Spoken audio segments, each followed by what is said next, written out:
Greetings. Welcome. If you're the afternoon, I'd say good afternoon. If you're evening, I'd say good evening. If you're in the morning, I'd say good morning. Wherever you are in this world that you are tuning in with us, um, I'm touched by to my heart, and I would love to make you a regular viewer. And um, I um, I take this time. I have this once a week.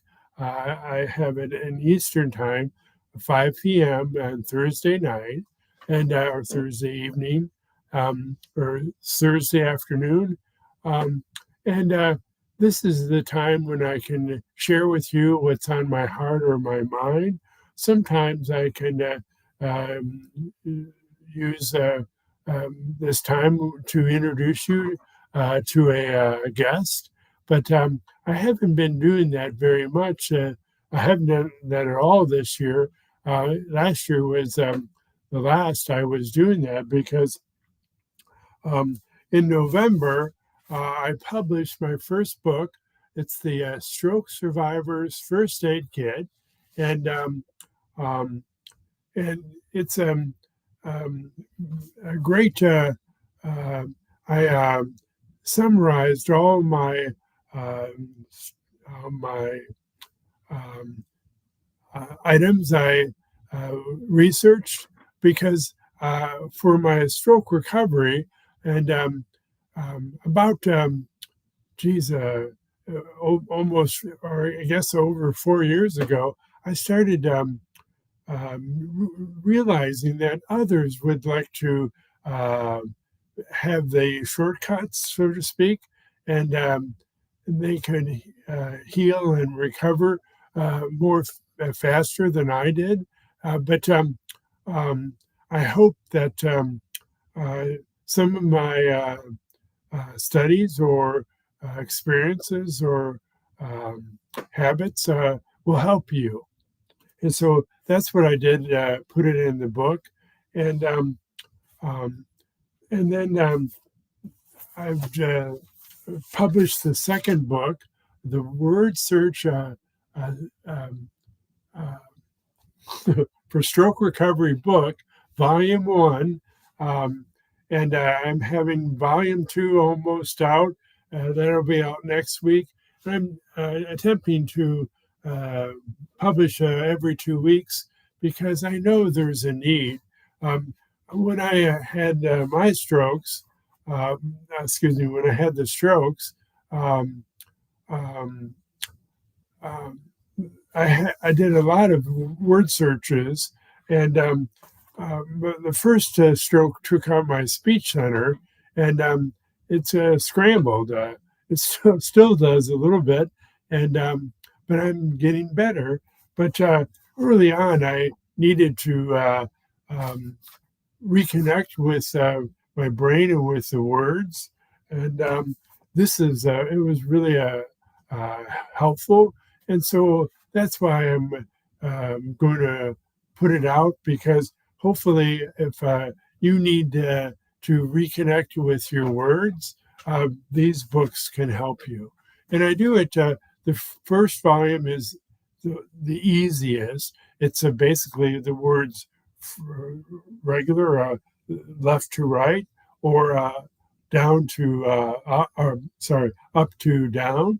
And um, when I was first relearning my words, those were really hard. And so then volume 2 will add uh, diagonal up from the upper left hand to the lower right. And volume 3 is when I'll then put on reverse for all three ways. And those are the harder, but it's a progression, and it helps you, like it helped me uh, relearn my words. So I hope that helps you. And other thing I'm doing is I'm going to put out crossword puzzles, and they'll do the same uh, situation, easiest, uh, medium, and harder in volume 1, 2, and 3. So that's what I'm coming on, what's coming out. And this, the book, the title, Word Stroke Survivors, um, is what I thought of myself, because everybody talked about, and that's what I was called. Um, um, and I thought nothing of it. And about over 2 years ago, I was doing a focus group for stroke patients, and I talked with the director afterwards, and I noticed he used a lot of the phrase stroke survivor. And I said, why do you call them stroke survivors? Why not something else like thrivers, which I've since adopted. Um, but he said, well, um, when I want to have a study funded, I know that the funders are searching for uh, proposals that have stroke survivors. They won't look for stroke thrivers or warriors or whatever word is. But I told him the same thing I would tell you to think about, to feel about. Um, it's the chicken and the egg. We always have to do it this way, stroke survivor, but um, unless we start uh, breaking out of the rut, we'll always do that. So I applaud you, and I ask you to help me to refer to yourself or your loved one or your somebody you give care for. Uh, you refer to them as a stroke thriver.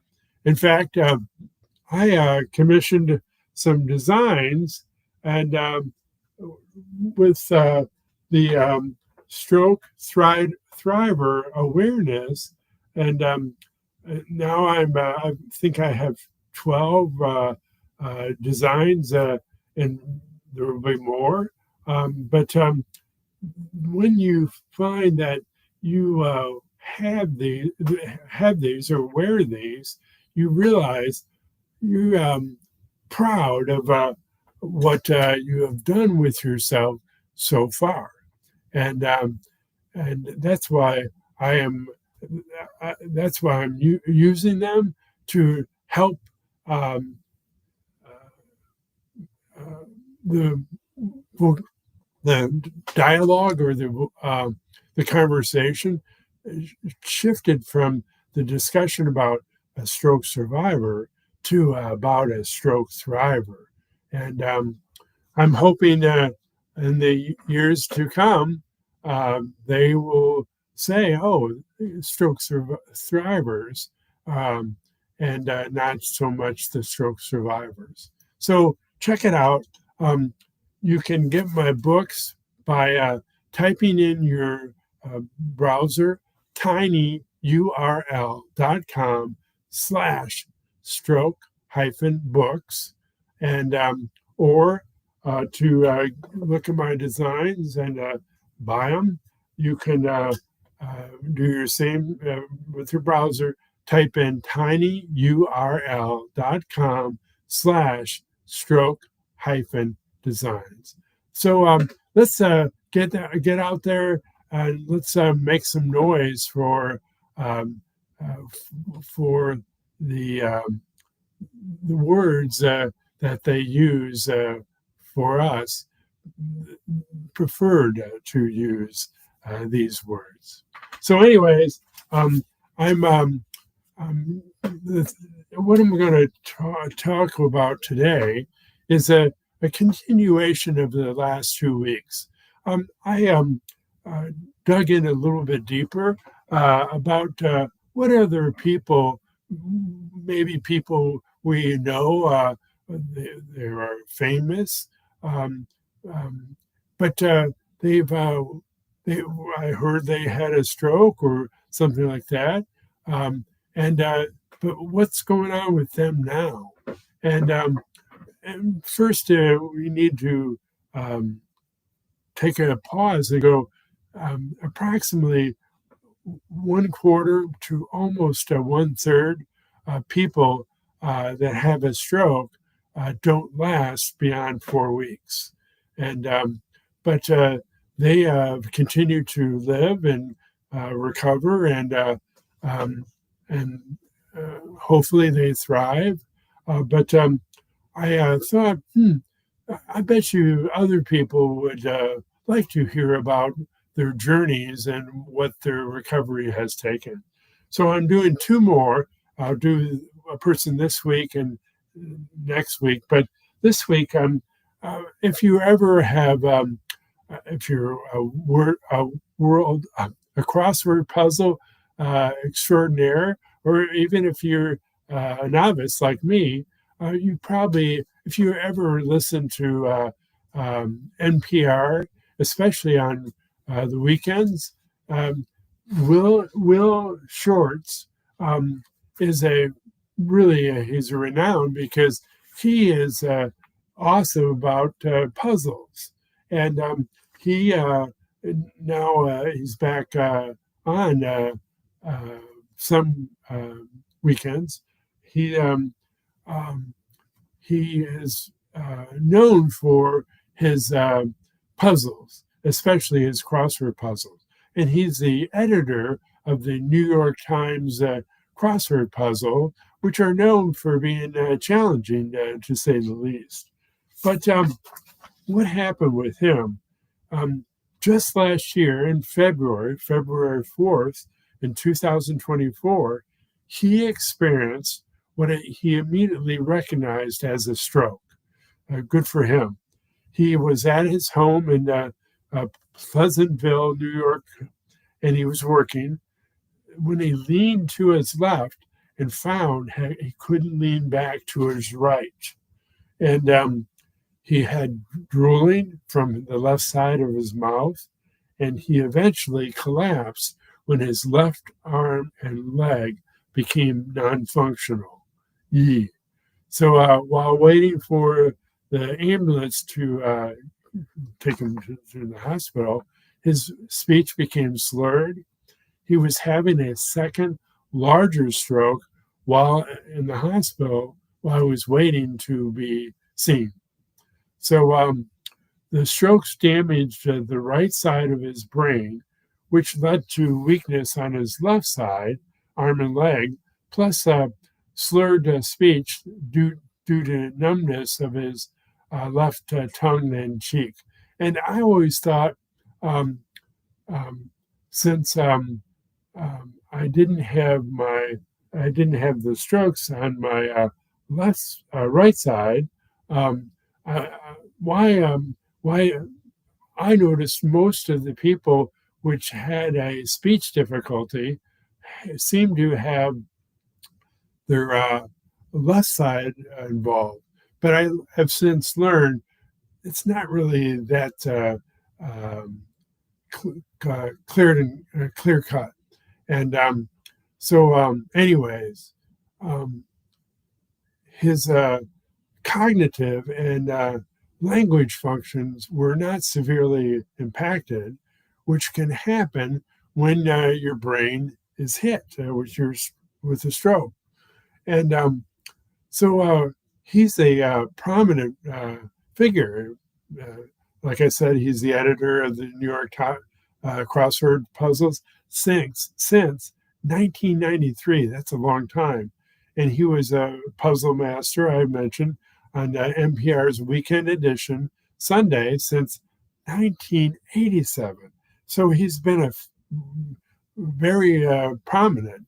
And the strokes that he had brought attention to a stroke risk, even in people who seemed active and healthy, like he was. He exercised daily, didn't smoke or drink, yet he had high blood pressure, which I don't, or I didn't. but he had a his upper number, systolic number, was approximately around 160, and normal should be 120. So the speed with which stroke treatment begins matters a lot. Remember, time is brain. Um, uh, B fast. The T is time. And he was able to get to the hospital relatively quickly, which improved his outcome. And he spent 10 days in the ICU.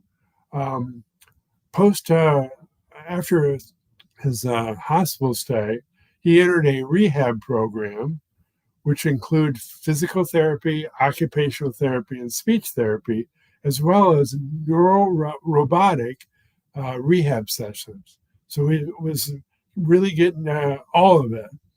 And um, so even after months, he was still working on his left leg mobility. Um, he described his leg as walking as throwing his leg forward. Um, he also typed handwritten first. Then he returned to the computer work. That's crazy. I'm still because my right hand doesn't want to cooperate. So I type with one hand, my left hand, because it's what I do. And before I was purely a proficient touch typist. So oh well, it was so the key takeaways for stroke survivors and loved one, their caregivers, is watch high blood pressure. It remains one of the strongest risk factors. Even someone physically active can be at risk if hypertension is unmanaged. And I learned that I was fit, but I was not healthy. And that's really important that you start looking at yourself and ask yourself, am I just fit or am I healthy? And because I realized I was not as much healthy, and which the distress, which I call it, but stress was going on basically rampant for me. And but anyways, early recognition of stroke signs and getting treatment fast makes a big difference. I was sleeping when the first occurred, and of course, being a stubborn person, I when I noticed some sign or a sign, I fell when I got up and was getting ready to go to work. I thought, that's odd, but I didn't do anything, and I went to work, and then, of course, I had a headache unrelated to that, but I did come back home after an hour of working because I just the headache. I just thought it was a problem, so I thought maybe I had the flu or something. So I took a nap about 3 hours. It helped me a little bit better, but it didn't help my time or my stroke or recovery. Oh well. Um, Stroke rehab matters. So they talked about the modalities he used. Partial recovery is real, and so even if cognitive or language skills were spared, the physical weakness needed long term with him, his recovery path, and whatever it happened with you or your loved one or somebody you're caring for, um, um, every um, win is so important, even tiny wins. So the mindset engagement is huge. His love of puzzles, which has been all his life, words and logic, kept his brain active. And While the affected side required a physical effort, he still engaged mentally. The kind of active engagement can support your recovery and well-being. The caretaker and partner support, his partner was there quickly, and rehab required a team. This support structure matters. And last, returning to meaningful work, um, he came back to what he loved, puzzles. That sense of purpose aid his motivation and progress, and whatever you can do. That's why over the last 4 years, I have uh, put I've jumped in with both feet in with stroke recovery and helping others, which helps their recovery. And if I can help one person, it helps. So so that's a little bit about Will Short's what happened and what he's doing. And I would hope that you would take some motivation from him and know that you're going to help yourself and others just a little bit more.